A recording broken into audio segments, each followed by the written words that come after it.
Nefer is the newest 5-star Dendro main DPS coming in version 6.1, and she is looking to be one of the strongest carries in the game. In this guide, we'll cover her talents and rotations, best weapons, artifacts, teams and constellations, and take a closer look at just how much she relies on Lauma. Hello, welcome to Genshin Filter, your quick guide for everything Genshin. So let's get started! The Fleens and Yelan banners are finally here, and if you're low on wishes, I know topping up in game can get really expensive. Here is how you can save money with today's sponsor, Loot Bar. Loot Bar is a safe, secure and reliable way to top up Genesis crystals, and thanks to the new regen resetting the double top-up rewards, you can get incredible new deals in the site. Plus, new users get a 10% off coupon. Loot Bar has worked with many well-known creators and has great reviews, so it's very safe and trustworthy. The process is super simple. Choose the deal you want, enter your UID and server, and you are done. It's 100% safe and delivered just under 30 minutes. And yes, PlayStation and Xbox players can use it too. Loot Bar also supports other games like Honkai Star Rail and Withering Waves, so hit the link in the description or pin comment to try it yourself and start saving. And thank you Loot Bar for sponsoring this video. In 6.0, Genshin added a new reaction called Lunar-Bloom, and to understand Nefer's kit, we first need to explain how this Lunar-Bloom reaction works. By having a character like Nefer or Lauma on the team, when a Bloom reaction is triggered, it will be converted into Lunar-Bloom. The Bloom cores created by the Lunar-Bloom reaction are the same as the regular Bloom cores and do not deal any extra damage. The difference is that they generate a new stack called Verdant Dew every 2.5 seconds, which can then be consumed by Nefer or Lauma to deal Lunar-Bloom damage. And this is the damage that gets enhanced. The way this damage is scaled is that for every point of elemental mastery Nefer or Lauma has, their Lunar-Bloom base damage will increase up to 14%, capping once they reach 800 TM. Nefer is a 5-star Dendro Catalyst user who ascends with crit damage and starts with a base 200 TM. She is best played as a main DPS hyper carry by focusing on dealing very high Lunar-Bloom damage. Her normal attacks are standard infused catalyst attacks and are not important for her playstyle. Her charge attacks activate her slither state, where she gains faster movement, consuming stamina and lasting up to 2.5 seconds. If she enters a high movement slither state while a skill is active, the stamina consumption will be reduced. Her elemental skill is the most important part of her kit. Nefer enters a special stance mode for 9 seconds, which grants increased interruption resistance and enhances charge attacks. This enhanced charge attacks hit 5 times. The first 2 hits are scaled from both attack and DM. The last 3 hits are scaled fully from EM and dealing Lunar-Bloom damage, which is where the majority of her damage comes from. To perform this enhanced charge attack, instead of consuming stamina, it consumes Verdant Dew, which as explained in the Lunar-Bloom section, is created by triggering a Bloom reaction every 2.5 seconds. This skill also has 2 charges, letting you deal double the amount of charge attacks in one rotation, as long as you keep generating Verdant Dew stacks. Before moving to her burst, let's cover her Ascension 1 to give a clearer picture to what her skill can do. Her Ascension 1 activates when Nefer uses a skill when the team is in the Ascended Gleam state, which means there are at least 2 Notcry characters in the party. When these requirements are met, any Bloom cores on the field will be converted into Seeds of the Seed, which cannot explode or trigger Hyperbloom or Burgeon like regular Bloom cores does. Instead, when Nefer uses her enhanced charge attacks, she will absorb these seeds and gain a stack that increases the damage of her enhanced charge attacks by 8% for 9 seconds, stacking up to 3 times for a total of 24%. In addition, after consuming 3 seeds, Nefer will gain 100 elemental mastery for 8 seconds. Her elemental burst deals 2 AoE Dendro hits. If Nefer has any stacks created by her Ascension 1 passive, they will be consumed to boost the burst damage even further. However, her burst contributes around 10% of Nefer's overall damage, and consuming her Ascension 1 stacks may actually hurt her DPS if there are no other seeds available to absorb afterwards. Her Ascension 4 will make her start generating Verdant Dew on her own for 5 seconds after a Bloom reaction is triggered, but only under certain conditions, which are if Nefer activated a skill and then entered the slither state, which is the fast movement state you enter by using a charge attack if she no longer has any Verdant Dew to consume. This Verdant Dew generation will also speed up by up to 50% once Nefer reaches 1000 TM. This passive mainly comes into play when you are not playing Nefer optimally, or if you have very slow Hydro application that cannot keep up with the 2.5 seconds cooldown of the Verdant Dew generation. Her Overworld passive grants 25% more rewards when dispatched on a Notcry expedition for 20 hours. She also has the ability to obtain intelligence from various sources in National Town, similar to Nahida's mind reading ability. For talent priorities, focus on her skill as it is her main source of damage, then her burst if you do plan to use it, and her normal and charge attacks can be completely ignored.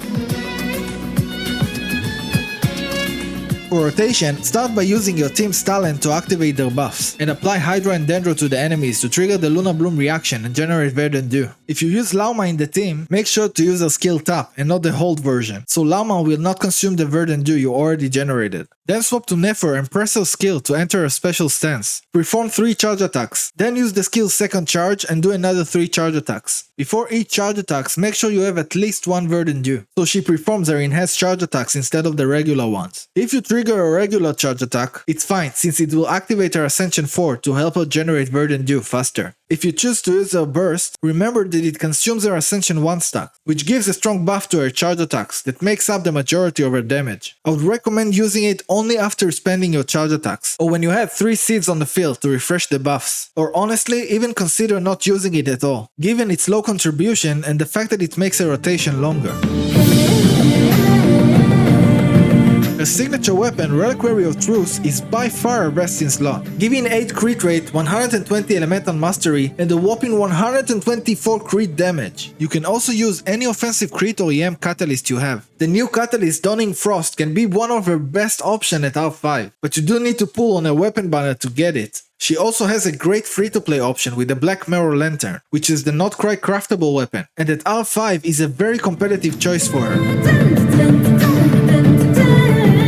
Her best artifact set is the 4-piece Knight of the Sky Unveiling, which gives her up to 30 crit rate and 20 lunar reaction damage, when played with another Notcry character that holds the Silken Moon Serenade set, which you will want to pair with her anyways. You can also use Marchese Hunter with Furina, or Gild the Dream if you do not yet have a good Skies Unveiling set. For the main stats, she does have some attack scaling in her kit, but her main source of damage, which are the 3 Lunar-Bloom hits from her enhanced charge attack, scale only with EM. Because of this, you will want to go with EM on both the Sand and Goblet. For the Circlet, use either crit damage or crit rate, but since the Skies Unveiling set gives you up to 30% crit rate, you are probably better off going with crit damage. Also, since her burst is not very impactful, you can ignore her energy recharge needs and just use it when it's available if you want. For substats, make sure you have around 1000 elemental mastery to maximize her passive buffs. After that, focus on crit rate and damage, while attack percent and flat attack are nice to have but less important. Nefer design heavily focused on Lunar-Bloom damage, as well as a need for another Notcry character to enable the Ascended Gleam state, and because of that she's not a very flexible character, and only works properly in a small number of teams. Her best performing team is, as expected, a Lunar-Bloom team with Nefer, Lauma, Aino and Nahida. We all know already that Lauma is our dedicated support, but how much does Nefer really need her? The answer is very much. The Lauma buffs to Lunar-Bloom teams are massive, and playing Nefer without her in almost any scenario results in a very noticeable damage loss. But even though Nefer really wants Lauma on her team, their synergy is not perfect, since both want to consume Verdant Dew to deal the majority of their damage. Because of that, Lauma will need to perform worse to not steal a Verdant Dews, and hurt her performance, which is a strange situation. The best Hydro slot at the moment is Aino. Since she doesn't need Nefer to normal attack to apply Hydro, she is a great holder of the Silken Moon Serenade set, which gives the whole team 120 EM. She also has a low cooldown on her burst, which allows faster rotations, and at higher constellations provides strong buffs for teams that focus on doing lunar damage. You can also use Yelan or Chingcho, but then you will have to weave in some normal attacks, which is not very comfortable.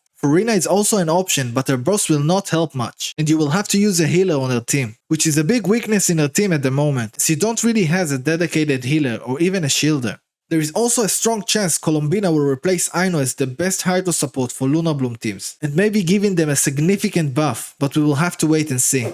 For the last lot, if you don't plan to use any sustain, then Nahida is probably the best option at the moment, thanks to her amazing EM buff. Sucrose is another strong option. Even though she does not react with Dendro or give any healing, her EM buff is very valuable for Nefer. When it comes to sustained characters, the best option is probably Nefer. And even though she is Electro and can't proc Hyperbloom on Nefer's teams, she still provides a shield, a good EM buff and great damage. But make sure you don't use only Notcry characters on the team, as you will not get the Ascended Gleam buff from the non-Notcry characters. These healers and shielders are also good options, but the problem with them is they don't contribute much beyond healing, protection and application, other than in Nefer, which makes them feel below the standard for recent sustainers in the current time of the game. Another option for sustain is using Prototype Ember or Nahida or Chingcho's Rain Source for some healing, though neither is optimal. The best sustain option by far is Lauma C1, which provides healing and allows you to focus on a more offensive last slot. You can technically use Nefer in Hyperbloom or Burgeon teams by not pairing her with another not quite character, which prevent her Ascension 1 from activating and converting the Bloom cores into Seeds of the Seat. However, this means she loses a strong buff she gets from that passive, which results in a big damage loss, but the team still function. Now let's quickly break down the Constellations to see if they're worth investing in. C1 increases her Lunar-Bloom reaction damage. C2 buffs her Ascension 1 to give a much bigger buff. C3 gives extra skill levels, which means a bit more damage. C4 lets her gain Verdendure faster and apply Dendro Res Threat to opponents while she is in her skill stance. C5 raises her burst level, which is not very significant. And C6 adds more hits to her enhanced charge attacks, makes them stronger and also increases Lunar-Bloom damage. She's already a very strong DPS at C0 if you have Lauma with her, but if you want to invest more, her signature weapon gives just a bit more damage increase than a C1. Also, if you don't have Lauma, getting either a weapon or C1 does compensate for it to some extent, similar to how Flinz is with Nefer. And if you are willing to go all the way to C2, then it becomes a very strong investment that makes her very impressive both with and without Lauma. Nefer is taking a spot as another very impressive DPS, who will probably sit right under Mavuika and Skirk and right next to Flinz and Varessa. From what I've seen, she does seem fun to play, and even though her kit has a lot of nuance, her gameplay is actually quite simple. I think the big concern is how this is becoming a very expensive trend, where every new DPS has a 5-star dedicated support that can hardly be played without. On top of that, most of the hardest content in the game, like Stygian Onslaught, always seem to be tailored to favor these new characters. I know the same has been done for the Spiral Abyss, but in the Stygian Onslaught, the difference between using the new characters or any other one is much more noticeable. I hope this will improve in the future, as the game is slowly leaning more and more toward pay to win. Anyways, if you have Lauma, I do recommend pulling for Nefer, as she seems to be one of the strongest main DPS characters in the game at the moment, and will probably have most content tailored for her for most of the year.